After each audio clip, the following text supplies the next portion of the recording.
Hello, everyone, and welcome to today's webinar, The New Face of PPE. My name is Haley Bartley, and I'm the Member Program Specialist here at IFAI. Today's webinar is a brief prelude to the changes in the way you install tents today. Learn what others are doing in the wake of COVID-19 pandemic to protect their employees and their investments in installation and takedown process. Today's webinar content is brought to you by Michael Tharp, a 40-year veteran of the equipment and party rental industry. As National Sales Manager with Rainier Industries in Tukwila, Washington, Michael has helped build the company's strong reputation for putting quality and safety first, making it one of the leaders in the tent rental industry. Michael has served on the American Rental Association Board of Directors, Mid-Atlantic Tent Rental Association Board of Directors, and is the chairman of the Tent Rental Division here at IFAI. We're so pleased to have Michael with us today, and thank you for bearing with us as we are all working remotely. We hope you will forgive us for any technical challenges that may unexpectedly occur. You will have the opportunity to submit text questions to Michael by typing your questions into the questions box on the control panel. You may send in your questions at any time during the presentation to be addressed. With this, I would now like to turn things over to Michael and get things started. Welcome, everyone. I want to cover a few things that I've learned over the past few weeks regarding the situation that we're in today's economy. It's been difficult for all of us, whether you're on the tent rental side, the manufacturer side, or even the employee side of the business. We want to make sure that as we move forward with what is happening, that it's all a learning process for us. Every day I learn something different, and I hope you do as well. I'd be remiss if I didn't start my presentation without talking about safety and safety first. Basically, safety does start with the senior management. In other words, the managers of your company and your leaders. They set the tone for what is required, whether it be on the job site, in your facility, loading your truck, or etc. You really need to designate one person as a safety guru in your company. That person will take everything to senior management. Should any changes need to take place, they will be responsible to ensure that those things happen. Because nowadays it's kind of difficult, the budgeting process that we have to go through to make sure that we are able to do things safely and make sure that we have the funds necessary available for it. And you may have to adjust it as necessary to protect your employees, whether it be purchasing more PPE equipment or new equipment as necessary to ensure that they can do their job properly. You also need to let your employees know about your commitment to safety is. Make sure that that is posted everywhere and that you promote an environment as well where an employee, if he realizes that the job is not safe or becomes contaminated, that he can actively stop that job and start all over again. Remember to think safety first. Next slide. I'm going to talk a little bit about real world installations. As you can see, the Stronger Together poster that was conjunction of the Tent Renters Manufacturers Alliance puts together a lot of different variations that we use out in the marketplace today to take care of this COVID-19 virus. You can also see in the other photo that we have an ambulance coming through in one of those facilities. Okay, you have to remember in the real world installations that we have to take everything into consideration, and that is your site survey. Number one, you want to make sure that you're able to get in and out of the site safely and easily. The next thing is you want to be able to secure the tents to make sure that they are secured to the ground properly and do not blow away in the wind. As you all well know, yesterday we had very, very strong winds come through, and I've already heard of several tents going down due to these storms that pass through. They can pass through quickly. So if you're anchoring or ballasting, make sure you do that safely. Make sure you do that first and make sure that that tent will stay up during those wind applications. Next slide.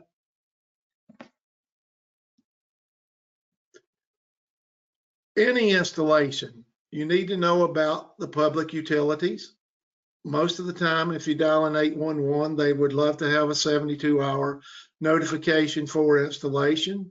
If it's not done, you should not drive the stakes into the ground without having a proper check done. It is a rental company's notification to conduct any underground notification and markings to the 811 organization in your state or region. I'd be remiss if I didn't say to make sure that you do this. I realize the fact that what happens now is that you get the call, someone needs a facility going up now, whether it is for taking the temperature of the employees or for a test drive-through. Next slide. I want to talk about underground and private utilities just briefly from that category. The 811 does not necessarily cover every utility that's marked into the ground. So remember, if you're putting it on grass or in the area that is not safely marked, that you need to double check everything. Your crew leader should be able to go to the site, conduct the safety site inspection as his first step when arriving, and do ongoing safety inspection throughout the install and make sure you have the final safety inspection in place. Next slide. Many years ago, the IFA got together with their educational programs, and this still applies today, don't get me wrong, but safety first because injuries last. Same thing applies in today's environment as well. We always recommended that we have hard hats, eye protection, ear protection, gloves, and steel-toed boots. And on the right is a crew that's fully equipped with their steel-toed shoes, etc., and hard hats after a safe 10 install. Next slide, please. As part of that personal protection equipment, you need to also consider your eye protection, shoes or boots, safety-toed footwear, hand protection, hard hats, hearing protection, safety vests, and fall protection should it apply. These same items still apply today, even with the COVID-19 changes that we're forced to make due to meeting the current situations that we have. Next slide.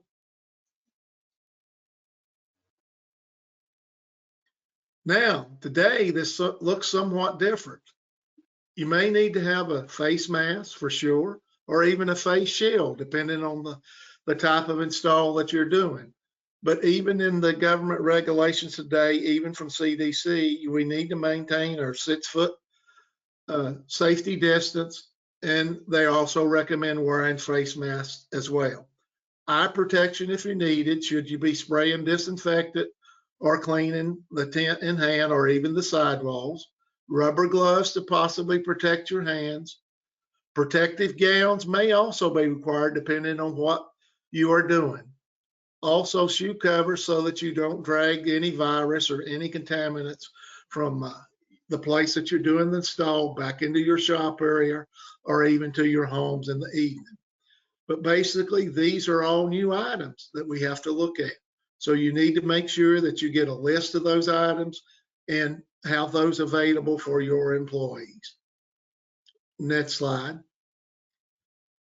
As I said earlier, the Centers for Disease Control recommendations are that you still wash your hands regularly, at least for 20 seconds. And that general rule of thumb is to sing the happy birthday song, and that'll give you your rough 20 seconds to do so. This can sometimes be difficult on the job site if you don't have the capability of getting to a soap solution and or water in order to clean those hands. What a lot of companies are doing is taking coolers that will have soapy water in one and water in the other to basically rinse that off. So that still doesn't matter whether it's on your job site, you're at your home or wherever. Wash your hands regularly. Maintain a 6-foot spacing. In other words, that's about 2 arm lengths from you to the person that you're working with, if at all possible. And if doing so, be sure you wear your face mask. The other thing that we have to do is to sanitize regularly. And that could be, which we'll cover a little bit later, anything from your equipment to your trucks or to your tools that you're using to put the tent up.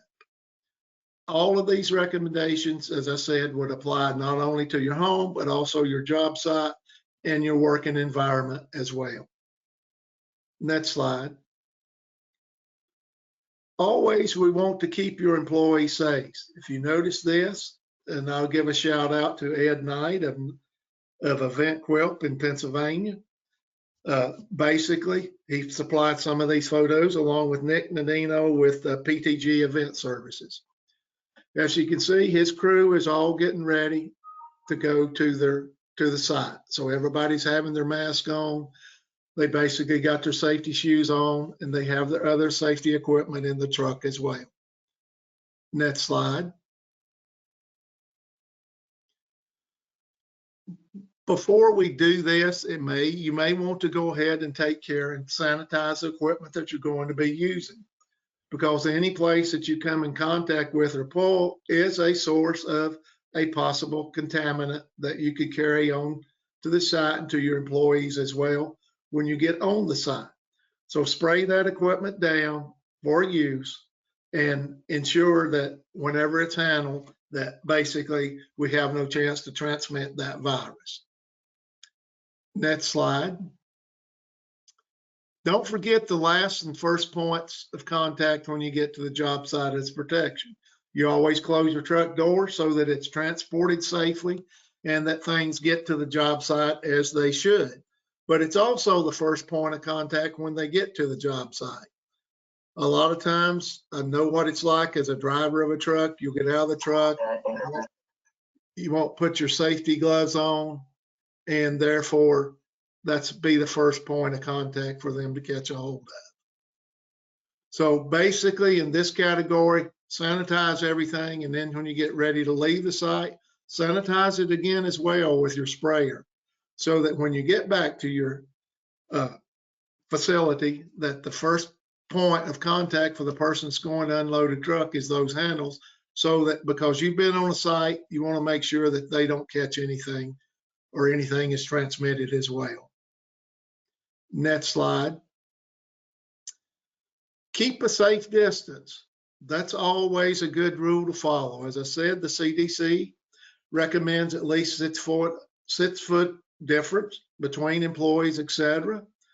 And also in this recommendation, it could follow along that you want to make sure that basically you protect your employees traveling to the site as well. And in order to keep that 6 foot distance, you may have to only use 2 employees per truck. That way that distance is maintained. And if additional employees are required, that you may have to travel in separate vehicles. We know this is a little bit of an inconvenience, however, but it's better to be safe than sorry, because you don't want any of your employees to get sick. Next slide. Okay, when you get to the job site, that's another area that we have to work with. You want to still maintain your safe distance. You still want to wear your safety vest. You still want to wear your hard hats. And if hearing protection is required, please follow those guidelines as well. That way, you're still keeping in sync with everything that is going on your job site and knowing that your employees are protected. The other issue is eliminate hazards and exposure at your site. I know a lot of times when you get to sites, people are in a hurry for you to get it up and get it in place so that basically they can start using this for what it was intended. I would recommend that you park your truck in a way so that nobody can get to it, but don't let anybody come into that site before you're finished and ready to sign off on this as well. Because once you sign off of it and leave the job site, then it is in their possession and it's up to them to ensure that they follow these safety guidelines as well.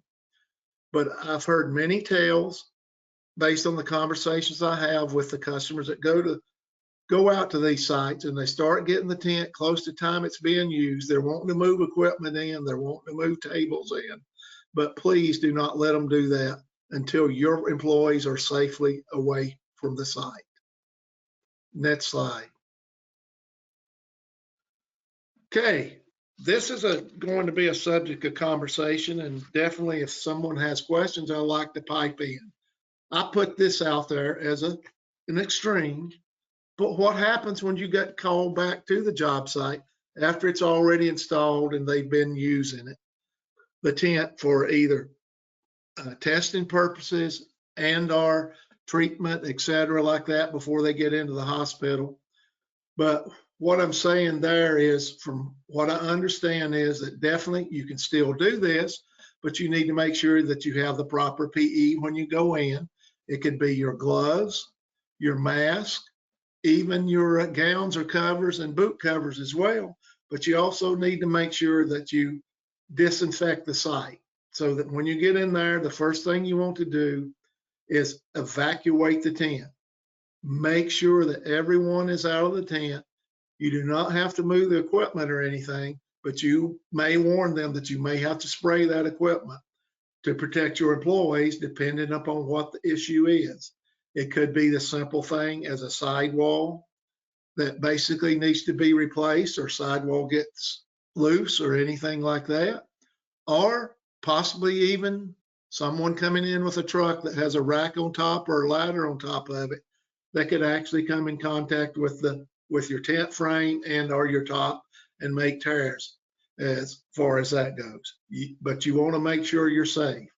So basically, the safety part of it really gets in effect. Carry enough disinfectant with you so that you have it on the site and you can take care of those exposures should your employees come in contact with them whenever they have to make that repair. Okay, next slide, please. This is something that you all should keep in mind as well, that upon your return back to the shop, you will need to sanitize all your vehicles upon the return to the shop. That's because the employees have been out on the job site. They have helped do installs. They have basically been exposed to whatever is in that environment, but you do not want to let those carry on to anyone else. So spray your trucks down accordingly. And we all know that that's very important, because if you watch TV nowadays, you can see where some of the auto companies are basically offering free sanitation to the people that are on the front line, the safety health people that they're all the time, that they'll come in and sanitize their cars for them. So that's carried on from that standpoint. But if you sanitize your vehicles regularly, it is a good job for you to do. Next slide. We are all in this together. It doesn't matter whether you're a safety worker, a tent installer, or whatever right now. We're all here. We're all fighting the same situation. We want to protect our employees, but we also want to make sure that our customer base and people that are out there fighting this virus are safe as well. So even though we got less than a 6-foot quandary, everybody is wearing their face mask, but we're letting you know that we're as a team, we're as a group, we're in there together to make this happen. So if someone has some comments and or questions that they want to discuss, let's open it up right now for those questions.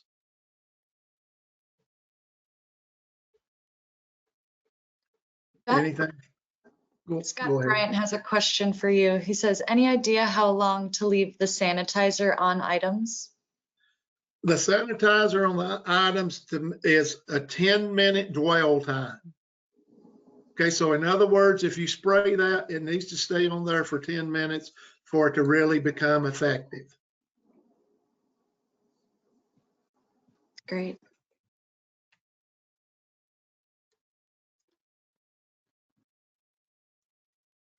Are there other questions? I know this is a short presentation, but it's just made to make you aware of what is going on out there, what can you do to make it easier on your employees, and what you can do to make it easier when you get your products back. I feel like we've got a couple questions. Sharon Tracy asks, what are the typical sanitizers? The sanitizers, I wish I had my list in front of me, but Chuck Ship makes an excellent sanitizer. You have to look for the item that has a quadrant back into it. And usually with these are diluted like 2 to 1 or 3 to 1, depending on how strong that sanitizer is. Great. Rebecca Shapiro has a question. She said, how are you getting supplies such as glove and sanitizer for installation sites? Wow, that is an excellent question. I know that there's a lot of people that are out there that are promoting these items. We have even some tent rental customers getting masks, gloves, face shields, and even some manufacturers are building face shields as now. The sanitizer can come from several different areas. Ship Chemicals is one area. Northern Tool is another company that would have it. In the near future, some of your medical supply facilities also have those, and also the catering companies that are cleaning supplies that supply the catering industry also have some of these disinfectants as well. We've even found the disinfectant that we're talking about located at a veterinary supply store, etc. Because basically it's the same type disinfectant, because as you get into the milk barns, etc., they have to sanitize those as well to make sure that they are in place. Scott Woodruff has a question. He said, are there recommended sanitizers or methods of application to consider that are easy and cost effective? Yes, they are, but there's be more information coming out on that this week, hopefully, that we can get it done. What we have to do is basically be sure that, number one, that the sanitizer that we have will break the virus down. Heat will break the virus down. UV will break the virus down, although it will take longer. The sanitizers themselves, basically the correct dilution and the dwell time is real important for it to become effective.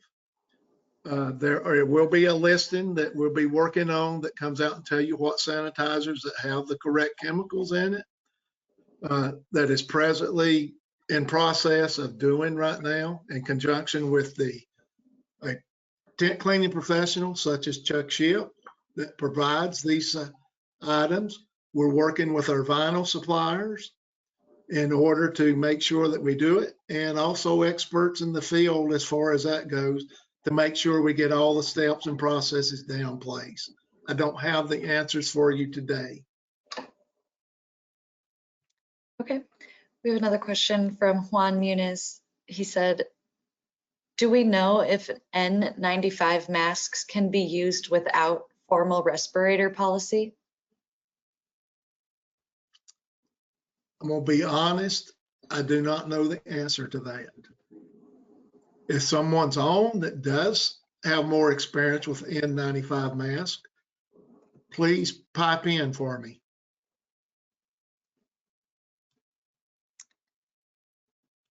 Okay. It doesn't look like we have any other questions at this time. Just wanted to see if anyone else had an answer to that.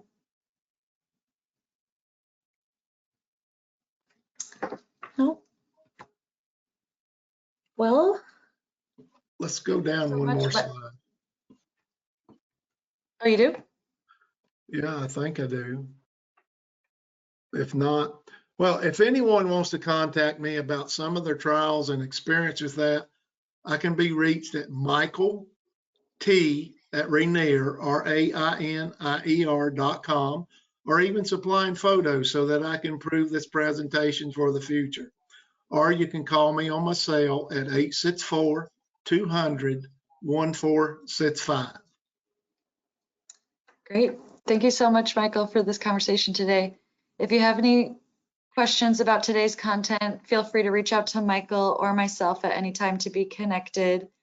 For more information about IFAI, our events, member resources, and more, visit us at ifai.com. And our 100th annual expo is this November 4th through the 6th in Indianapolis, and registration is opening May 1st. Thanks again, Michael, and thank you all for attending. Thank you.